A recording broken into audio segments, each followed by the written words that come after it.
Definitely not. You never get over it. No matter how much I feel I'm very strong, there's always triggers that happen. I had not had a trigger in 10 years, never had a trigger.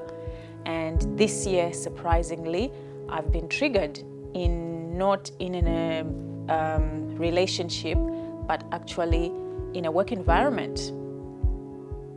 No, and I know, and I will never be over it. Because every time I tell my story, I get triggered. Every time I tell my story, I remember things that happened. And every time I tell my story, I see the young girl in her jean shorts running around with mud between her toes.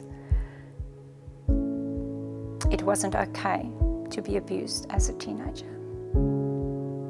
You're never over it. You're really not.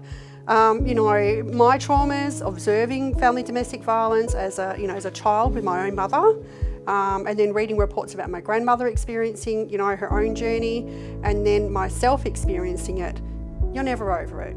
You learn to live with it, you learn to manage it, and I think the most important thing is you learn to understand by speaking up and understanding the experiences of trauma and family domestic violence. So are you over it? No, those traumas exist. I still experience those traumas today. I still question myself as to, is this person going to hurt me? Are they going to abuse me? You go into a relationship and you're constantly looking for little red flags, reflecting on the communication and, intimacy, everything. Am I trusting of people? Yes, I'm trusting. However, I know the signs now. You never get over it, because as long as that person is somewhere